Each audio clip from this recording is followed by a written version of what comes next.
साथियों, एक बार पुनः आप सभी को संजय श्रीवास्तव का प्यार भरा नमस्कार। आइए विडो, डिवोर्स और अनमैरिड डॉटर पेंशन के इस कड़ी को आगे बढ़ाते हुए आज मैं आपको विडो, डिवोर्स और अनमैरिड डॉटर पाने के लिए आप कैसे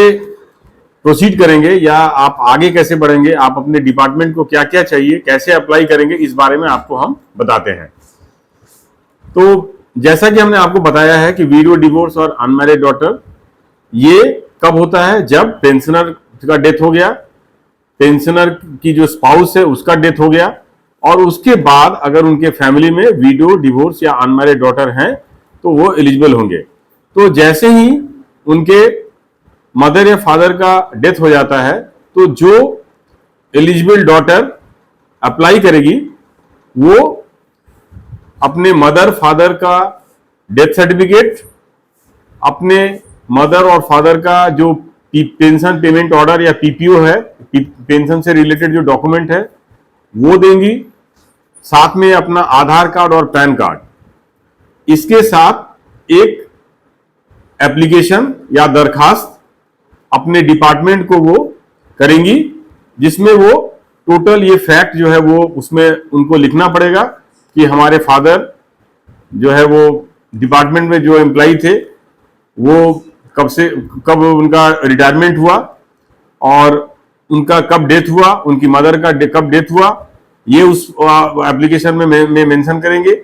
और उसमें ये लिखेंगे कि हमारे मदर और फादर के डेथ होने के बाद जो लीगल हेयर के रूप में वो एलिजिबल है, मतलब जो अप्लाई कर रही है, जो एप्लीकेंट है वो एलिजिबल है, इसलिए विडो, डिवोर्स और अनमैरिड डॉटर वो जिस किसी एक कैटेगरी में जो आती हैं वो पेंशन उनको दिया जाए। तो ये जैसे ही ये एप्लीकेशन आपके डिपार्टमेंट को जाएगा,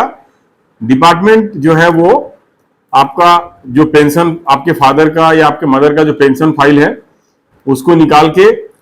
आपने जो फैक्ट्स लिखा है या आपने जो डॉक्यूमेंट्स दिया है उसको वेरीफाई करेंगे। बहुत बार ऐसा होता है कि मदर या फादर जो पेंशन, आपको पता होगा कि पेंशन का जो फाइल है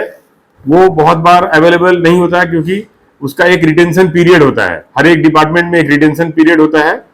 तो रिटेंशन पीरियड के बाद बहुत सारे फाइल्स जो है वो नहीं होते हैं, तो ऐसे केसेस में डिपार्टमेंट जो है वो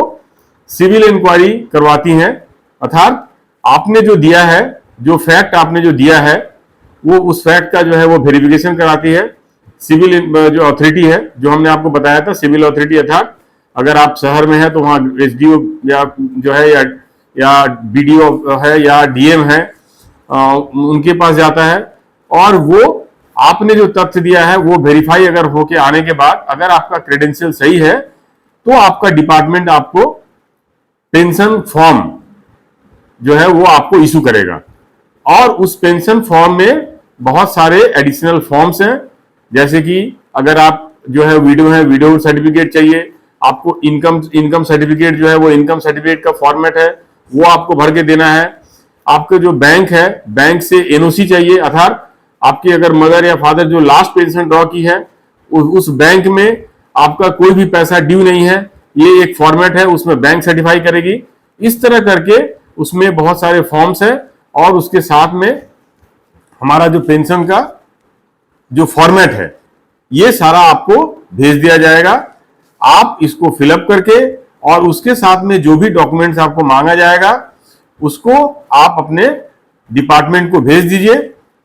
जैसे भेजने के बाद ही डिपार्टमेंट आपका फैमिली पेंशन का क्लेम प्रोसेस करेगा और आपका फैमिली पेंशन सैंक्शन करेगा। अतः इन्हीं शब्दों के साथ आज हमारा ये फैमिली पेंशन से रिलेटेड जो भी क्वेरीज था, जो भी जनरल प्रोसीड्योर है वो हमने आपको बताया। और अगर आपके पास कोई भी क्वेरीज, इसके अलावा भी अगर कोई क्वेरीज है, अगर आप विडो, डिवोर्स, अनमैरिड डॉटर के बारे में कुछ जानना चाहते हो तो हमारा जो लाइव जो सेशन होगा उसमें आप आ सकते हैं। अगर कुछ क्वेरीज है तो वहां आप अपना क्वेरीज दूर कर सकते हैं या आप इनबॉक्स में भी आप हमसे इसकी जानकारी ले सकते हैं। और एक बार पुनः हमारे इस चैनल पर आइए, इस चैनल को सब्सक्राइब कीजिए और अपने सुझाव दीजिए, जिससे कि हम आगे चलकर और भी इसमें सुधार कर पाए और नए नए तथ्य जो है आपके सामने पेश कर पाए। नमस्कार।